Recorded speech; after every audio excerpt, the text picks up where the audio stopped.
J'aimerais ce matin vous partager un texte qu'on connaît, qui n'est pas des plus heureux dans la Bible, mais qui nous enseigne et qui est pour moi une source d'encouragement.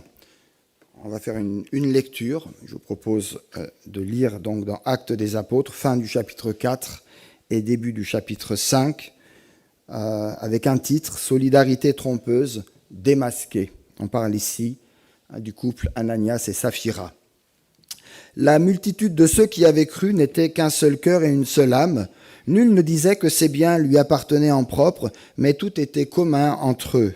Avec une grande joie, les apôtres rendaient témoignage de la résurrection du Seigneur Jésus, et une grande grâce reposait sur eux tous. Tous ceux qui possédaient des champs ou des maisons les vendaient, apportaient le prix de ce qu'ils avaient vendu et le déposaient aux pieds des apôtres, et l'on distribuait à chacun selon qu'il en avait besoin. Joseph, surnommé par les apôtres Barnabas, ce qui signifie fils d'exhortation, lévite originaire de Chypre, vendit un champ qu'il possédait, apporta l'argent et le déposa aux pieds des apôtres. On est au chapitre 5, premier verset. Mais un homme du nom d'Ananias, avec sa femme Saphira, vendit une propriété et retint avec le consentement de sa femme une partie du prix. Puis il apporta l'autre partie et le déposa aux pieds des apôtres. Pierre lui dit, « Ananias, pourquoi Satan a-t-il rempli ton cœur au point de mentir à l'Esprit Saint et de retenir une partie du prix du champ ?» Ananias, entendant ces paroles, tomba et expira. Alors une grande crainte saisit tous les auditeurs. Environ 3 heures plus tard, sa femme entra sans savoir ce qui était arrivé. Pierre lui adressa de nouveau la parole en lui disant, « Dis-moi, est-ce à ce prix-là que vous avez vendu le champ ?» ?»« Oui, répondit-elle, c'est à ce prix-là. » Alors Pierre lui dit, « Comment vous êtes-vous accordé pour tenter l'Esprit du Seigneur ?» À l'instant, elle tomba à ses pieds et expira. Les jeunes gens, à l'entrée, la trouvèrent morte. Ils l'emportèrent et l'ensevelirent auprès de son mari. Une grande crainte saisit toute l'Église et tous ceux qui apprirent ces choses. Jusqu'ici pour notre lecture. Solidarité trompeuse, démasquée. Je vous propose quelques questions à la suite de notre lecture et puis ça pourra nous aider dans notre réflexion. La communion se traduit souvent en paroles et en actes. Pourquoi alors ce beau tableau, ce beau climat d'unité a été mis à mal par la crainte de l'Église et de tous ceux qui ont appris cet événement? Je parle ici par rapport à notre texte. N'y a-t-il pas eu confusion entre l'action du Saint-Esprit et l'action purement humaine? Pourquoi l'incident d'Ananias et de Saphira semble si grave? Si Dieu devait nous sanctionner aussi subitement et irrémédiablement de toutes nos duplicités, où serions-nous aujourd'hui? Gratitude et partage dans l'Église. La fin du chapitre 4 du livre des Actes nous décrit des apôtres qui prient, malgré le fait que le Sanhédrin leur avait ordonné de ne plus parler ni enseigner au nom du Seigneur Jésus-Christ. Ils prient pour avoir plus d'audace et plus de foi dans leur témoignage, pour poursuivre la mission qui leur avait été confiée en demandant à Dieu des signes et des prodiges qui accompagneront leur prédication. Voici une église qui grandit et qui se multiplie, une église où les croyants étaient vraiment reconnaissants et aimants les uns envers les autres. Mes amis, là où les gens s'assemblent au nom du Seigneur Jésus, là est l'Esprit Saint. Là où est le Saint-Esprit, il y a alors la puissance de la grâce de Dieu qui règne. Et cette grâce véritable a conduit l'Église à tout partager ensemble. Voici donc une Église qui prie et qui apprend à vivre la joie de la communion entre tous, où la multitude est habituée et habitée par la foi et par l'amour de Dieu. L'unité au sein de la première Église se vivait jusque dans ses dimensions matérielles que nous avons vues dans notre texte. Une solidarité mutuelle pour que personne ne soit dans le besoin. Cette démarche de partage n'était pas forcée, ce n'était pas une obligation, mais elle était le fruit de l'amour de Dieu et la volonté de servir la communauté tout entière. Ceci nous rappelle que la foi n'est pas simplement une question spirituelle, mais elle s'incarne aussi dans des dimensions actives de notre vie. Il ne s'agit pas pour nous aujourd'hui de forcément tout mettre en commun et de copier ici ce que cette première Église naissante nous montre, mais peut-être de vivre cette générosité et cet amour fraternel qui existait au sein de l'Église de Jérusalem. Conséquence de la prédication des apôtres, nous lisons, il est écrit, « Les apôtres rendaient témoignage de la résurrection du Seigneur Jésus. » Pour eux, la résurrection n'était pas un fait passé. Jésus est ressuscité, c'est l'ascension, Jésus est remonté, il reviendra bientôt, il faut que jusque-là, on soit fidèle. Non, ils sont encore dans la résurrection. Pour eux, c'est une puissance de vie qui doit se manifester concrètement dans cette église naissante de Jérusalem. Et l'une des conséquences directes à la suite de la prédication des apôtres a été justement ce mouvement de générosité qui est né. Mouvement de générosité, mouvement de solidarité. Un bel exemple pour nous de solidarité ici qui nous invite à être des soutiens. Je sais que nous le sommes, nous tentons et nous essayons de le faire chacun à notre niveau, être des témoins, des soutiens pour ceux et celles qui sont dans des situations difficiles. Et le premier soutien que nous pouvons adresser, que nous pouvons offrir, que nous pouvons donner, c'est la prière. Le moyen choisi pour que personne ne soit dans le dénuement a été donc la vente des champs et des maisons. Et on voit déjà dans le chapitre 2 qu'une sorte de fonds commun avait été élaboré pour permettre justement de subvenir aux besoins des plus pauvres. Ce fonds était maintenant soutenu par une nouvelle possession et l'administration, la gestion des biens était remis aux apôtres qui devenaient finalement gérants de ce patrimoine commun pour la distribution à l'un ou à l'autre. Et puis dans ce mouvement-là, eh bien, on voit un personnage ici qui apparaît et on le démasque ici. Il s'appelle Barnabas, avec un engagement tout particulier. Sur cet élan de générosité et de souci commun arrive un homme venu de Chypre à Jérusalem et qui maintenant se dévoile. Il s'appelle Joseph. Alors, il y a plusieurs Joseph dans la Bible, mais celui-là, c'est Joseph, qu'on surnomme Barnabas, qui signifie fils d'encouragement ou encore fils de consolation. Ce qui a valu à Joseph ce bon surnom, ce ne sont ni ses richesses, ni ses talents, ni même cette largesse ici mentionnée, c'est uniquement, me semble-t-il, sa fidélité à mettre en valeur le don qu'il a reçu. Et vous savez, c'était quoi son don? Parfois, on se pose la question de savoir, c'est quoi mon don dans l'Église? Et 30 ans après, on se repose la même question.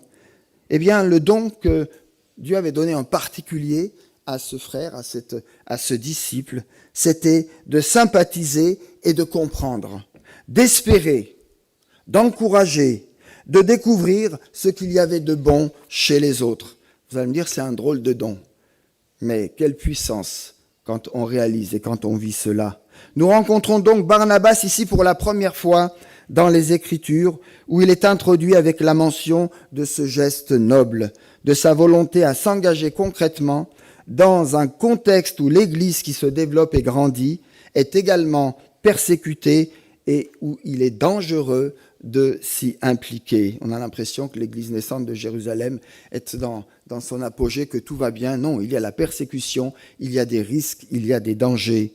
Plus tard, d'ailleurs, Barnabas jouera un rôle important dans la diffusion de l'Évangile et parmi les nations. La Bible lui rend ce bel hommage qu'il était un homme de bien, plein de Saint-Esprit et de foi. Acte 11, verset 24.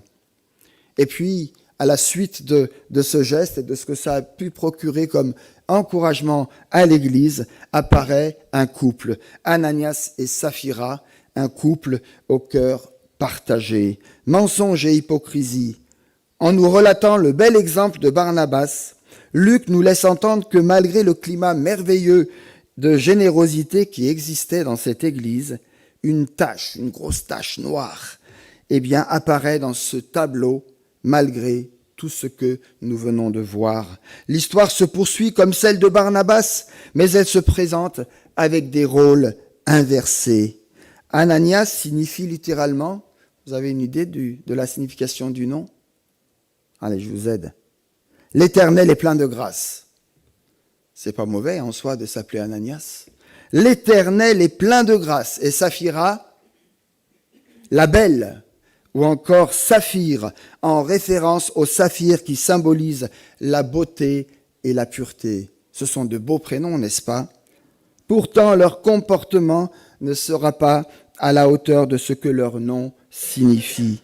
Comme Barnabas a été honoré par sa générosité, ce couple va d'une certaine manière simuler de son côté une générosité identique pour tenter de recevoir à son tour les honneurs de la communauté. D'un côté, il croit qu'il donne la totalité du produit de la vente, parce qu'on peut ainsi avoir peut-être une bonne renommée dans l'Église, n'est-ce pas? De l'autre côté, il décide d'en garder une partie, parce qu'ils ne veulent pas réellement s'en séparer. Voilà l'action malhonnête d'Ananias et de Saphira.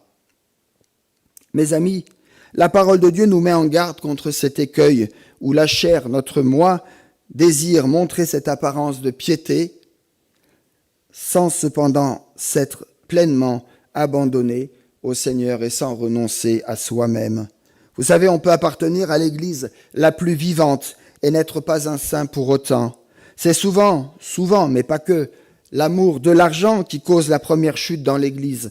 À l'exemple peut-être de ce qui s'est passé jadis en Israël, du temps de Josué lors de la conquête de Canaan, où Akan prit pour lui et sa famille des choses dévouées que Dieu avait formellement interdit de prendre. Je vous renvoie à Josué chapitre 7. Dans un cas comme dans l'autre, il y a hypocrisie. Que Dieu nous garde de faire alliance avec l'avarice et avec l'hypocrisie.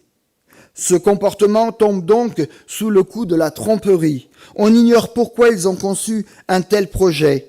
D'autant que le texte qui suit nous apprend que personne ne leur demandait de vendre ceci ou cela. Il n'y avait pas d'obligation. À cette question du pourquoi, un élément du contexte peut peut-être nous donner une piste et je vous la suggère. Il faut se rappeler que l'Église naissante doit faire face, je viens de le dire, à la persécution virulente des autorités religieuses. Et à ce titre, s'engager dans la communauté de Jérusalem n'était pas anodin. Il fallait vraiment du courage, de l'audace et beaucoup de foi. D'autre part, ils décident de le faire non pas pour le bien des autres, mais pour pouvoir être perçus peut-être comme étant des personnes généreuses. Au lieu de faire le bien, Ananias et Saphira introduisent le mal dans l'assemblée parce qu'ils se sont laissés conduire et parce qu'ils ont donné accès au diable et parce que leur pensée n'était plus la pensée de Dieu, mais la pensée de celui qui commençait à travailler dans leur cœur.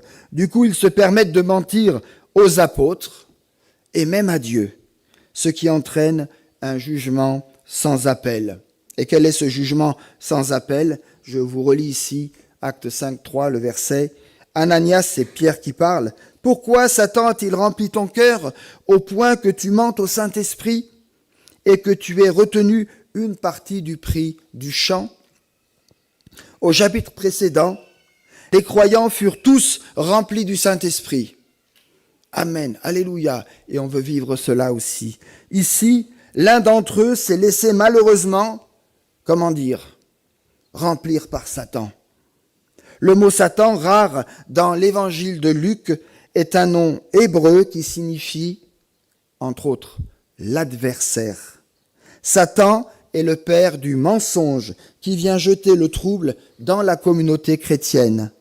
Dans l'évangile de Marc, au chapitre 3, dans les versets 28 et suivants, je lis « Je vous le dis en vérité, tous les péchés seront pardonnés aux fils des hommes, et les blasphèmes qu'ils auront proférés. Mais quiconque blasphémera contre le Saint-Esprit n'obtiendra jamais de pardon, il est coupable d'un péché éternel. Peut-on faire un lien avec ce verset et la colère de Dieu qui est tombée sur ce couple? Difficile de le dire, sans comprendre quelle est la gravité de ce blasphème qu'il ne puisse jamais être pardonné. Mais ce qui ressort ici clairement, en tout cas, c'est que le mensonge est une œuvre du diable. Le mensonge est une œuvre du diable. Pierre, qui discerne ce qui vient de se jouer, comprend qu'Ananias a choisi délibérément de tromper Dieu et donc la communauté, l'Église. Il y a des conséquences. Il dénonce alors l'œuvre du tentateur qui a conduit Ananias à de mauvaises pensées et à des actions préméditées. Il ose alors dénoncer cette parole, verset 4. « Ce n'est pas à des hommes que tu as menti, mais à Dieu. » Et le grec traduit par pseudomaï, traduit, et voilà ce qu'on doit comprendre dans ce mensonge qui n'est pas un mensonge doux, un mensonge tranquille. Mentir, c'est-à-dire dire des choses fausses d'une manière délibérée, tromper quelqu'un par le mensonge. J'ose ici reprendre le reproche que Pierre adresse à Ananias et vous le traduire avec mes mots, à moi. Ananias, Satan, le père du mensonge, n'a pu remplir ton cœur qu'avec ton consentement. Tu mens au Saint-Esprit dont l'Église est le temple qui habite en toi. Tu as cherché à lui faire croire à ta libéralité en lui et lui voiler ton avarice en éteignant la voix de ta conscience. Mais tu le sais, Ananias, c'est mentir au Saint-Esprit que de chercher des faux fuyants pour légitimer le mal. C'est aussi une manière supplémentaire de l'attrister. Ananias, plus que tes biens, Dieu te demandait ton cœur. La loi de l'Évangile est une loi de liberté. Tu étais donc libre de faire de cet argent ce que tu voulais, non pas de l'employer pour exalter hypocritement ta libéralité. Tu as cru tromper Dieu, mais en fait, tu t'es trompé toi-même.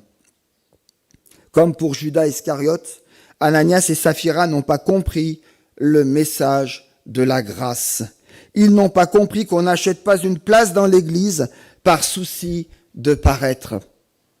Ils ont ainsi méprisé le Saint-Esprit qui leur avait révélé le prix de la grâce.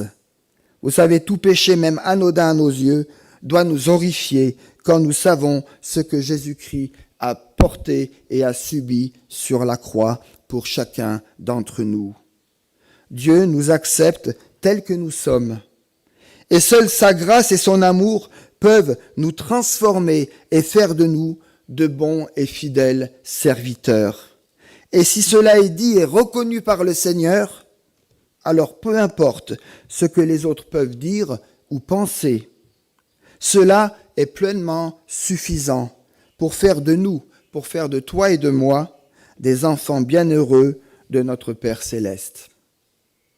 Ce n'est pas Pierre qui frappe Ananias, même si je trouve que son attitude est rude dans ce texte. Et quelques heures plus tard, d'ailleurs, sa femme, c'est le châtiment sans appel de Dieu qui surgit ici, où la vie sur cette terre s'arrêtera pour eux deux. Alors que dire de ce couple qui vient de quitter subitement les bancs de l'Église? Étaient-ils des incroyants infiltrés dans cette jeune Église naissante? Faisaient-ils partie de la multitude de ceux qui avaient cru? Étaient-ils des chrétiens encore charnels à certains égards et aussi habités par l'Esprit, mais qui ont menti à ce dernier? Pour ma part, j'opterais pour cette dernière hypothèse, où la mort de ce couple a constitué un châtiment divin. Le reproche qu'il aurait fait, c'est d'avoir menti au Saint-Esprit. S'ils n'ont pas en eux l'Esprit, alors la récrimination de Pierre devient, pour moi, incompréhensible. Voyez-vous, c'est parce qu'ils faisaient partie des croyants qu'ils sont punis ici sévèrement par Dieu. Dieu ne leur a pas retiré son pardon ni leur salut, mais les a livrés aux conséquences de leurs péchés. Il les a ôtés du milieu de son peuple. La crainte alors a saisi les témoins de cet événement qui prennent alors conscience qu'il est impossible de tromper Dieu impunément. L'Église naissante ne peut accepter au sein de sa vie, de sa marche avec le Seigneur, de telles attitudes. Elle doit marcher dans la droiture et persévérer dans l'enseignement qu'elle a reçu jusque-là. Une remarque au passage, nous trouvons ici la première mention dans le livre des Actes du mot « Église ». Vous le saviez, mais « Église ». Intéressant. Ce qui caractérise ici l'Église, c'est qu'elle doit aspirer à la sainteté et à la crainte de Dieu. Si Luc nous la présente telle que c'est pour rappeler à la première Église et à toutes les autres qui naîtront par la suite, donc on en fait partie, qu'il y a des compromissions qui peuvent gravement les menacer. Ici, en l'occurrence, c'est une question d'argent et non de mœurs qui a fait que cette première Église a connu cette faille. Une dernière tentative de sauvetage pour Saphira. C'est à présent Saphira qui entre en scène sans savoir ce qui s'est passé. Oh, je trouve que c'est dur. Hein. Elle n'a pas compris et elle ne sait pas que son mari est décédé. Contrairement à Ananias, Pierre offre une opportunité à Saphira, une occasion de se repentir et de sortir du mécanisme de tromperie dans laquelle elle s'est embarquée, elle, mais aussi son mari. Et Pierre de redire, verset 8, « Dis-moi, est-ce bien à ce prix-là que vous avez vendu ce champ ?»« Oui, répondit-elle, c'est à ce prix-là. » Triste réalité de constater que Saphira demeure dans le déni du péché et des mauvaises pensées qui l'ont conduit à de tels actes. Elle avait là une belle occasion de se repentir, mais elle ne l'a pas saisie. Unie dans le mensonge avec son mari Ananias, la voilà unie avec lui maintenant pour un châtiment identique. Mes amis, il y a des leçons qu'il nous faut retenir pour nous-mêmes. Nous devons saisir les opportunités de nous repentir quand elles se présentent à nous. Elles sont des cadeaux immérités de l'Esprit Saint qui agit en nous. En effet, le désir de nous repentir est une grâce qui nous vient de Dieu, pas une vertu morale que nous aurions ici ou là. Lorsque le Seigneur touche un cœur, un jeune, une personne adulte, une situation parfois grave, et qu'il pointe du doigt, mais la liste n'est pas exhaustive, l'hypocrisie, la médisance, la colère, la cupidité, l'amertume, l'impatience, l'orgueil, que sais-je encore, c'est qu'il fait en nous le cadeau de pouvoir nous détourner de notre péché. C'est aussi de notre ennemi, le diable, qui veut nous endurcir que le Seigneur veut nous éloigner.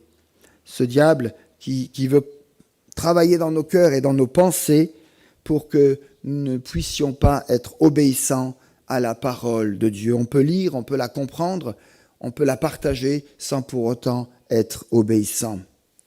Quelques paroles, et je terminerai par là, pour notre propre méditation.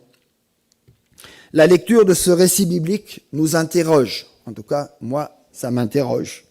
Du coup, cela nous amène à prendre conscience qu'il y a dans la Bible des descriptions de situations qui ne sont pas toujours faciles à analyser. Par exemple, notre texte de ce matin.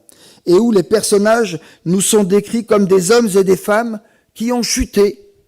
Ils sont là dans l'Église, ils sont là dans la communauté chrétienne, ils sont là avec des dons, ils sont là avec des capacités humaines. Et à un moment, ça déraille, ça glisse, ça chute, ça tombe.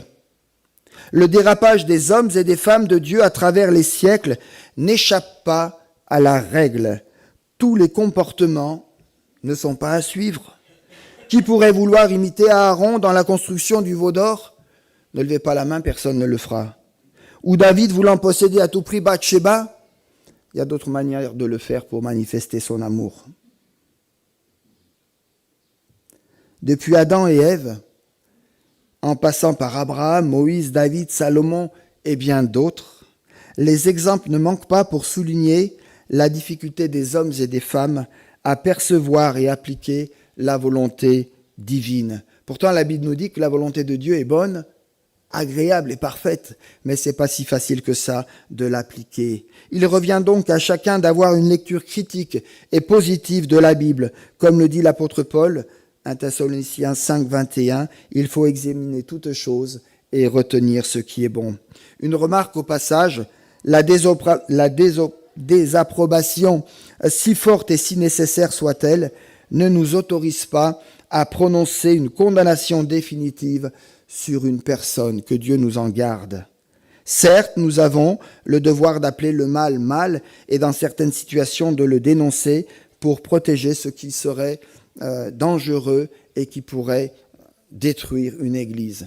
Et merci de prier pour vos anciens, pour vos diacres dans l'église. Ils ont cette tâche, entre autres, de veiller et de conduire l'église que Dieu leur a confiée. Mais attention, en termes de condamnation ou de jugement arrêté, cela n'appartient qu'à Dieu. Certes, nos magistrats et juges qui sont chargés de dire le droit en répandant ici ou là les décisions de justice ont une lourde responsabilité et ont besoin de toute la sagesse et le discernement dans leur prise de décision. Et nous pouvons prier pour eux également. Mais attention aux envies de menaces ou de haine qui pourraient nous habiter parfois. Et ça nous habite parfois. La terreur et le rejet que Satan sème dans nos esprits doivent être remplacés par celui de l'amour du prochain, quel qu'il soit. Si l'amour n'est pas présent, aucun modèle d'union dans une communauté, l'Église par exemple, n'est vraiment conforme à la pensée du Christ qui a pu dire sur la croix « Père, pardonne-leur, car ils ne savent ce qu'ils font ». Un commentaire de ce récit précise encore, je lis ces quelques lignes, « Pierre aurait dû se souvenir de l'attitude de Jésus à son égard et la reproduire. » La confusion entre nos désirs de bien faire et la réelle expression de la volonté de Dieu fait partie de nos combats intérieurs. Dans ce contexte ambiant, Pierre a laissé parler son caractère impétueux. Restons vigilants pour ne pas subir l'influence du groupe. Fin de citation. Et je suis d'accord à 200% avec cette citation. À chacun et chacune donc de tirer de ce récit le meilleur pour son édification personnelle, en acceptant aussi que nous puissions avoir des ressentis et des conclusions peut-être différentes entre nous. Mais ça ne nous fait pas ennemis les uns à l'égard des autres. Je dis cela en particulier par rapport à l'attitude de Pierre qui peut nous surprendre dans ce récit où nous voyons une forme d'autorité, de dureté qui peut déranger. Certes, les chefs d'accusation sont parfois dures, et ici en tout cas elles sont précises. Satan a rempli le cœur d'Ananias et ce dernier a trompé le Saint-Esprit. Saphira a aussi tenté l'Esprit du Seigneur. Ce ne serait donc plus une question de vente du terrain, mais quelque chose de beaucoup plus grave. Dans le cœur de ce couple, tout comme pour Judas Iscariote, Satan avait pris place. Nous avons peut-être là un élément de réponse à nos questions. Pour nous-mêmes, ce récit nous invite à penser que nos choix personnels doivent être sans ambiguïté, parce que chacun rendra à Dieu, par rapport à ce qu'il a fait, des comptes. Ce récit avec le châtiment qui s'ensuit nous montre comment l'Église primitive a débuté et comment elle doit apprendre à progresser dans l'amour pour ne pas tomber dans des dérives sectaires. Luc ne dit pas ce qu'il pense de cet épisode, c'est lui qui écrit, c'est lui qui relate. Il conclut simplement, verset 11, « Une grande crainte saisit toute l'Église et tous ceux qui apprirent ces choses. » Je pense aussi au verset suivant du livre des Actes, verset 13. « Les apôtres se tenaient tous d'un commun accord sous le portique de Salomon, donc à l'entrée de la ville, et personne d'autre n'osait se joindre à eux. » Waouh! C'est la peur qui semble dominer. Peur de l'apôtre Pierre avec ce qui vient d'arriver à Ananias et Saphira. Waouh, qui est ce Pierre? Quel pouvoir, quelle autorité!